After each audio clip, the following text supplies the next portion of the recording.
नमस्कार, सत श्री अकाल, आदाब मेरे प्यारे साथियों।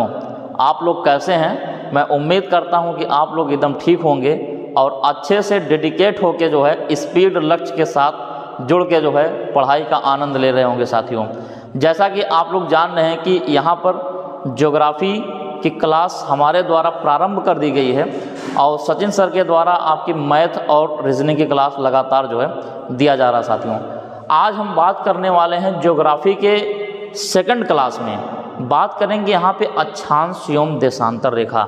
जैसा कि आप लोगों ने पहले वीडियो जो स्क्रीन रिकॉर्डिंग की वीडियो हमने डाली है उसमें आप लोगों ने देखा है कि भूगोल क्या है, पृथ्वी हमारी क्या है, कैसे है, उस पृथ्वी पे कितने महाद्वीप और कितने महासागर हैं। उसी क्रम में आगे बढ़ते हुए आज हम लोग बात करने वाले हैं अक्षांश और देशांतर रेखा की, यानी लैटिट्यूड एंड लॉन्गिट्यूड। इसके बारे में बहुत ही मज़ेदार तरीके से हम लोग देखेंगे।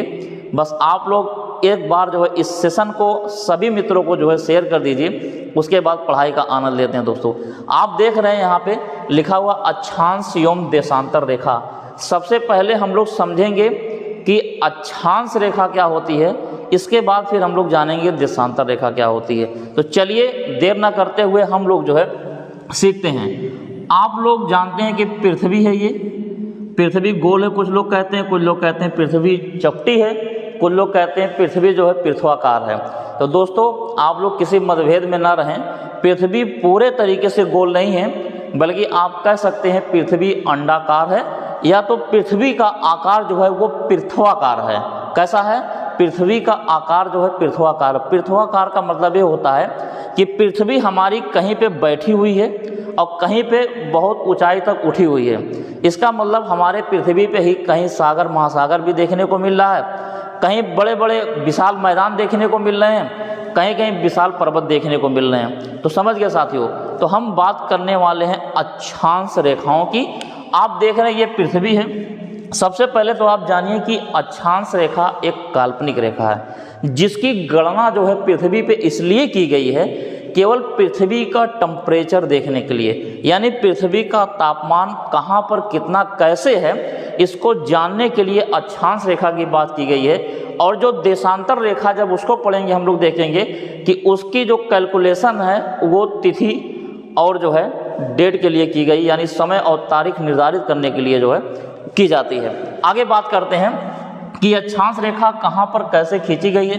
तो दोस्तों, इसी पृथ्वी पर कल्पना की गई है बाएं से दाएं की तरफ। हम कह सकते हैं कि पश्चिम से पूर्व की तरफ खींची गई जो काल्पनिक रेखा है उसे अक्षांश रेखा कहते हैं। अगर आपको पश्चिम, पूर्व, उत्तर, दक्षिण समझने में कोई कन्फ्यूजन है तो आप लोग रीजनिंग की क्लास पढ़ते हैं सचिन सर से, आप देखे होंगे वहाँ पे कि हम लोग दिशा का ज्ञात ऐसे करते हैं, इसे ईस्ट बोलते हैं, इसे वेस्ट बोलते हैं, इसे नॉर्थ बोलते हैं और इसे साउथ बोलते हैं। क्लियर है ना? मतलब पूर्व, पश्चिम, उत्तर और दक्षिण। अब हम बात करने वाले हैं कि मतलब पश्चिम से पूर्व की दिशा में जो खींची गई काल्पनिक रेखा है उसी को अक्षांश रेखा कहते हैं। तो सबसे पहले हमने यहाँ पे पृथ्वी के मध्य में एकदम सेंटर पर हमने जो लाइन खींच दी इसको मान लिया गया 0 डिग्री। क्लियर है? ये जब 0 डिग्री लाइन यहाँ पे खींच दी गई तो पृथ्वी जो है अपने आप 2 भागों में बढ़ जाती है। इसका मतलब 2 गोलार्धों में बढ़ जाती है। गोलार्ध का मतलब होता है गोले का आधा भाग। समझिए, जैसे आप लोग देखते हैं गोले का आधा भाग ये हो गया, इसके ऊपर वाला हिस्सा ये हो गया। समझ रहे हैं? इसका मतलब यहीं से काटेंगे तो उत्तर वाला जो है ये कहलाएगा उत्तरी गोलार्ध, उत्तर वाला उत्तरी गोलार्ध, और दक्षिण में जो खींचा मतलब काटा गया इसे कहेंगे हम लोग दक्षिणी गोलार्ध। एकदम क्लियर है? अब हम बात करते हैं कि जो अक्षांश रेखा है उसकी संख्या पृथ्वी पर कितनी है। एकदम बहुत बारीकी से बताऊंगा, बहुत ही आसान तरीके से बताऊंगा। अगर आप कभी पढ़े नहीं होंगे तो बहुत अच्छे तरीके से आपको समझ में आने वाली है। चलिए हम लोग देखते हैं, जब हम लोग मैथ पढ़ते समय 90 डिग्री का कोण खींचते हैं पृथ्वी पे, 90 डिग्री की कोण हम लोग जब अपने कॉपी में खींचते हैं तो आप देखेंगे उसी तरीके से पृथ्वी पे भी हम लोग 90 डिग्री का कोण बना दिए। क्लियर है? अब यहाँ देख रहे हैं 0, और यहाँ हम लोग क्या लिख देंगे 90 डिग्री। एकदम क्लियर है। तो इससे एकदम स्पष्ट हो जाता है कि अगर हम उत्तर दिशा में चलते हैं तो अक्षांश रेखाओं की संख्या जो है कुल 90 है। कैसे 90 है देखेंगे, इसको हम रेस कर दे रहे हैं। अब देखेंगे 0 के बाद 1 आता है, उसके बाद 2 आएगा, 3 आएगा, 4 आएगा, इसी तरीके से आगे बढ़ते बढ़ते कहाँ पहुँच जाएँ 90 पे। इसका मतलब 1 के बाद दूसरी लाइन, तीसरी लाइन, चौथी लाइन, पांचवी लाइन, इसी तरीके से साथियों हम लोग जो है ग्लोब पे ऐसे खींचते अगर चलेंगे तो जब सबसे उत्तर दिशा में पहुंच जाएंगे तो हमको अक्षांश रेखाओं की संख्या जो मिलती है 90 मिलती है। अगर किसी भी प्रकार का कोई डाउट रहेगा तो आप कमेंट बॉक्स में कमेंट करिएगा, हम दूसरी वीडियो में इसका सलूशन देने का प्रयास करेंगे। बस मेरा उद्देश्य आपको समझ में आना। चलिए साथियों, जब हम लोगों ने उत्तर में देख लिया तो उसी तरीके से पृथ्वी पर फिर 90 डिग्री खींच लेते हैं, जैसे मैथ में पढ़ते हैं। ये क्लियर, ये भी 90 डिग्री का कोण बन गया उल्टा। क्लियर है। अब यहाँ 0 तो जाहिर सी बात यहाँ क्या हो जाएगा 90, तभी तो मानेंगे ना 90 डिग्री का कोण। चलिए अब यहाँ भी क्लियर हो गया आप लोगों का। अब इसको हम रेस कर दे रहे हैं। देखेंगे 0 के बाद 1 आएगा, 2 आएगा, 3, 4 करते डॉट डॉट करते करते कहाँ आ गए 90 तक आ गए। इसका मतलब ये भी क्लियर हो गया कि यहाँ पे भी यानी दक्षिण दिशा में भी 0 डिग्री के बाद जो है अक्षांश रेखाओं की जो संख्या है साथियों वो कितनी है 90 है। क्लियर। देखिए ये हम लोग यहाँ तक आ गए 90 तक। आगे बताएंगे और अच्छे तरीके से बताएंगे। बस आप लोग एक बार वीडियो को शेयर कर दीजिए और जो भी साथी अभी तक चैनल को सब्सक्राइब नहीं किए हैं वो बेहिचक चैनल को सब्सक्राइब करिए और बेल आइकन को प्रेस कर लीजिए कि जैसे यहाँ पे बेहतरीन वीडियो पड़े और उसका नोटिफिकेशन जो है आपको तुरंत मिल जाए। साथियों चलिए देखते हैं। अब हम बात करेंगे कि अक्षांश रेखाओं की संख्या उत्तर में हमने कितनी देख ली। चलिए हम यहाँ पे नोट करेंगे और आप लोग भी कॉपी में साथ साथ लिखते रहिएगा। बात करेंगे उत्तर में कितनी डिग्री देखी 90। उसी तरीके से दक्षिण में कितनी डिग्री देख ली 90 डिग्री देख ली। क्लियर है। तो अब हमको पता चल गया कि उत्तर में 90 है, दक्षिण में 90 है। इस प्रकार हमको कितना मिल जाता है 180 अक्षांश रेखाओं की संख्या मिलती है। लेकिन ये आंकड़ा बिल्कुल गलत है। गलत इसलिए है क्योंकि बीच में जो आप एक 0 डिग्री देख रहे हैं, ये 0 डिग्री भी तो बीच में एक लाइन है, तो हम लोग +1 कर लेंगे। इसका मतलब कितना हो जाएगा अब 181 यानी 181 अक्षांश रेखाओं की संख्या हो जाएगी। एकदम क्लियर है। बिना किसी देरी के साथियों आप स्पीड लक्ष्य के साथ जुड़े हैं तो स्पीड लक्ष्य का आनंद आप लेते रहिए। स्पीड से चलिए कि जिससे जो है आप अपने लक्ष्य को पा जाएं साथियों। बस अब वीडियो अगर अच्छा लगता है तो अंगूठा ज़रूर दबा के लाइक करें, जिससे हमें मोटिवेशन मिलता है और हम और अच्छे तरीके से आपके लिए काम करने के लिए जो है तत्पर होते हैं साथियों। अब देखिए साथियों, जब यहाँ पे एकदम क्लियर हो गया कि अक्षांश रेखाओं की संख्या जो है वो 181 है। 80 हमने देखा, इक्वेटर यानी 0 डिग्री को जब ऐड किया +1 तो कितना बना 181। लेकिन कभी कभी क्वेश्चन में ना तो 180 मिलता है ना तो 181 मिलती है। तब क्या होगा सर?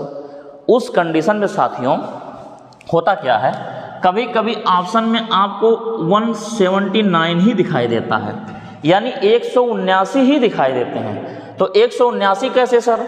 होता कैसे है कि देखिए जब 0 डिग्री से हम 90 डिग्री तक आए यानी ध्रुव तक आए, ध्रुवों तक जैसे आते हैं, जहाँ दक्षिण की तरफ चलें ध्रुवों पे आ गए हम, तो ध्रुवों पे आने के बाद कोई लाइन नहीं बन पाती है। कैसे नहीं बन पाती है?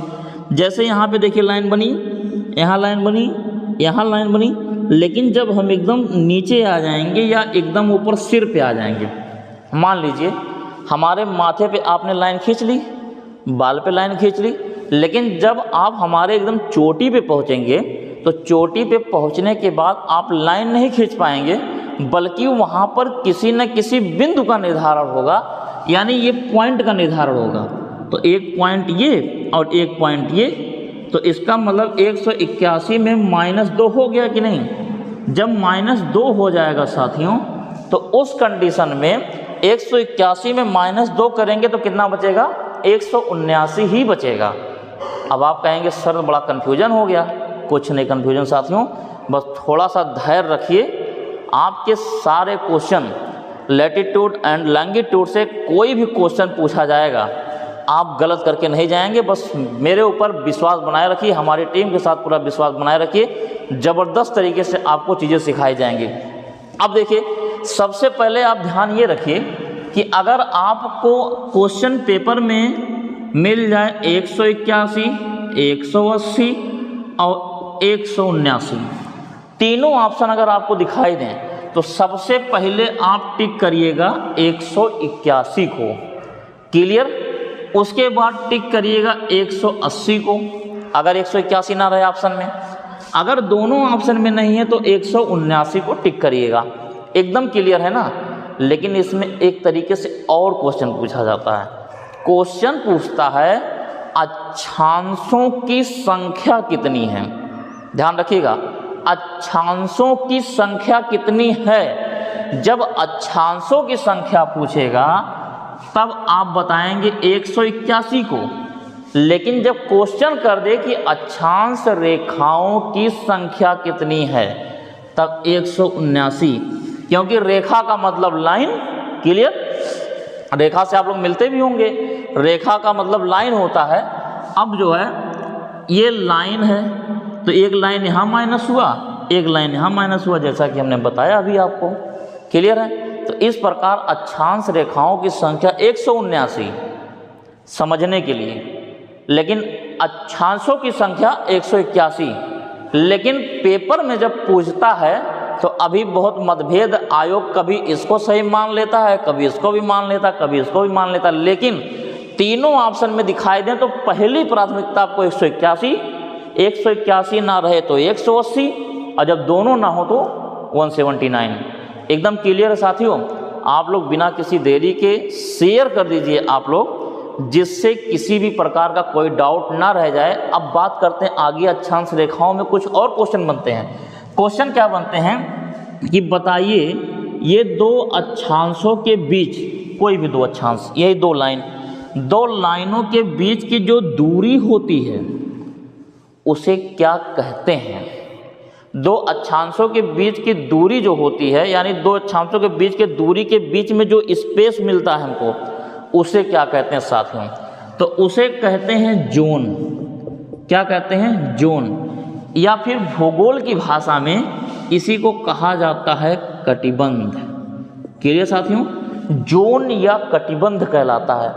अब हम बात करते हैं कि दो अक्षांशों के बीच की दूरी किलोमीटर में कितनी होती है। दो अक्षांशों के बीच की दूरी किलोमीटर में कितनी होती है। अभी तक हमने देखा कि दो अक्षांशों के बीच जो दूरी होती है, स्पेस होती है, उसे क्या कहते हैं? तो जोन या कटिबंध कहते हैं। लेकिन दो अक्षांशों के बीच की जो दूरी होती है दोस्तों, वो होती है 111 किलोमीटर। कभी कभी ऑप्शन में आपको अक्षांश में 111.13 किलोमीटर भी देखने को मिलता है। तो अगर उस कंडीशन में आपको ऑप्शन दोनों मिल जाए तब ये नीचे वाला टिक कर दीजिएगा, क्योंकि एग्जैक्ट इसको मानेगा तब 111.13 किलोमीटर। जबकि अगर ऑप्शन में ये नहीं दिया है, जनरली यही देता है, तो 111 किलोमीटर। अभी इसी तरीके से हम बताएंगे देशांतर रेखा में कितनी दूरी होती है। तो इतना समझ में आ गया साथियों। अब अक्षांश रेखाओं में कुछ और भी चीज़ें होती हैं कटिबंध, जैसे उष्ण कटिबंध, उपोष्ण कटिबंध, शीतोष्ण कटिबंध, शीत कटिबंध। इन सब चीज़ों का जिक्र हम अगली वीडियो में करेंगे। आपको जो है मैपिंग के माध्यम से दिखाएंगे भी, चाहे वो स्क्रीन रिकॉर्डर वीडियो बना के दिखाना पड़े आपको या फिर बोर्ड पे पढ़ाना पड़े, जिससे कि आपको बहुत आसानी से, बहुत अच्छे तरीके से चीज़ें समझ में आ जाए साथियों। तो अब हम बात करने वाले हैं देशांतर रेखा की। देशांतर रेखा की बात करेंगे। रोक दियो। चलिए साथियों, अब आप लोगों ने देखा अक्षांश रेखा के बारे में बहुत अच्छे तरीके से। अब हम इसी कड़ी में आगे आपसे बात करेंगे देशांतर रेखा की। देशांतर रेखा क्या होता है, पृथ्वी पे वो कहाँ खींची गई है सर, कैसे खींची गई है, इसको हम लोग बहुत अच्छे तरीके से जानेंगे। बिना किसी देरी के वीडियो को सभी अपने साथियों को शेयर कर दीजिए और नीचे जो रेड कलर का बटन दिख रहा है उसको दबा के सब्सक्राइब कर लीजिए और बेल आइकन को ऑन कर लीजिए कि जिससे जैसे यहाँ पे वीडियो दी जाए तुरंत आपके पास पहुँच जाए धड़ से। ठीक है ना दोस्तों। चलिए फिर हम क्या करेंगे, उसी तरीके से ग्लोब बनाएंगे और ग्लोब पे हम लोग देखेंगे, उसमें देखे थे बाएं से दाएं यानी पश्चिम से पूर्व रेखाएं खींची गई थी। यहाँ पे उल्टा होगा कुछ। क्या होगा साथियों, उल्टा ये होगा कि ध्रुवों से, यानी ये उत्तरी ध्रुव है, इसे हम नॉर्थ पोल बोलते हैं, इसे हम साउथ पोल बोलते हैं। उत्तरी ध्रुव से दक्षिणी ध्रुव को जो मिलाने वाली काल्पनिक रेखा है उसे अक्षांश रेखा कहते हैं साथियों जी। उत्तरी ध्रुव को दक्षिणी ध्रुव से मिलाने वाली जो रेखा है इसे क्या कहते हैं, देशांतर रेखा कहते हैं। क्लियर, अक्षांश निकल गया था, उसे देशांतर रेखा कहते हैं। ठीक है साथियों, उत्तरी ध्रुव को दक्षिणी ध्रुव से मिलाने वाली जो काल्पनिक रेखा है उसे हम कहते हैं देशांतर रेखा। देशांतर रेखा कहते हैं यानी लॉन्गिट्यूड कहते हैं। एकदम क्लियर है। अब हम बात करने वाले हैं आपसे कि इसका क्या महत्व है। महत्व ये है दोस्तों, इससे समय और तिथि का निर्धारण किया जाता है। ये कैसे होता है, सब चीज़ समझेंगे बहुत अच्छे तरीके से। जी हाँ, समय वही जो आप घड़ी देखते हैं और जो कैलेंडर देखते हैं उसका निर्धारण इसी देशांतर रेखा से ही किया जाता है। कैसे किया जाता है कुछ चीज़ें समझेंगे, बाकी चीज़ें आपको अलग से वीडियो बना के बताएंगे कि जब पानी का जहाज़ अमेरिका से निकलता है तो भारत की तरफ बढ़ता है तो समय में कैसे परिवर्तन हो जाता है। उस सब चीज़ों को समझने के लिए पहले इस बेस पॉइंट को समझना होगा दोस्तों। तो देखिए बीच में जो ये एक लाइन आप देख रहे हैं, ये लाइन जो आपका 0 डिग्री देशांतर है, 0 डिग्री देशांतर है। क्लियर है। अब इसमें क्वेश्चन सबसे पहले बनता है कि बताइए कि जो देशांतर रेखा है उसकी संख्या कितनी है। तो हम तो वहाँ पे अलग कर लिए थे 90 90 180 प्लस 1 गिन लिए थे 0 डिग्री को 181 बना लिए थे। लेकिन इसका भी निर्धारण वैसे किया जाएगा, लेकिन इसका तरीका कुछ दूसरा है। कैसे, क्योंकि ये खड़ी लाइन खींची गई है तो यहाँ पे बीच का कोई सेंटर बन नहीं पाएगा, केवल मान लिया गया है इसको जो 0 डिग्री देशांतर को। कैसे देखेंगे इसकी संख्या, देखिए हम एक चार्ट के माध्यम से आपको दिखाएंगे। चार्ट को अलग कर दिया फाड़ के, जिस तरीके से आप लोग मैप अपनी दीवारों पर लगाते हैं। ये 0 डिग्री आपको दिखाई दे रही है। क्लियर। अब हम बात करेंगे 1 2 3 ऐसे करते करते हम आ जाते हैं 180 डिग्री पूर्व में यानी ईस्ट में। उसी तरीके से वेस्ट में जब चलेंगे 1 2 3 4 करते करते 180 डिग्री पश्चिम में। क्लियर। अब 180 और 180 यहाँ दिख रहा है आप लोगों को ना, 180 यहाँ पे दिख रहा है। 180 हमने कर दिया तो कितना हो गया साथियों, 360। अभी आप कहेंगे कि 0 डिग्री भी सर है तो इसका मतलब 361 हो जाएगा। नहीं, यही तो एक बात समझने वाली, क्योंकि 180 एक तरफ है, बल्कि एक तरफ जो है 179 ही है, एक कम है। इस 0 को इसी में इंक्लूड कर लिया गया, क्योंकि जो बीच वाली लाइन को आपने फाड़ा, समझिए बात को, मान लीजिए कोई गेंद हो बॉल, अब बीच में आपने जिस लाइन को फाड़ा, तरबूज को बीच से फाड़ा किसी लाइन को, तो वो लाइन, वो कोरा जो है दोनों तरफ चली जाती है। तो इसका मतलब 180 इधर भी दिखाई देगा, 180 इधर भी दिखाई देगा। क्लियर है ना। इसलिए फिर बाद में क्या किया है, ये 0 डिग्री को काउंट कर लिया गया, जिससे एकदम कंफर्म हो जाता है कि हमें कितनी मिलती है, 360 देशांतर रेखाओं की संख्या।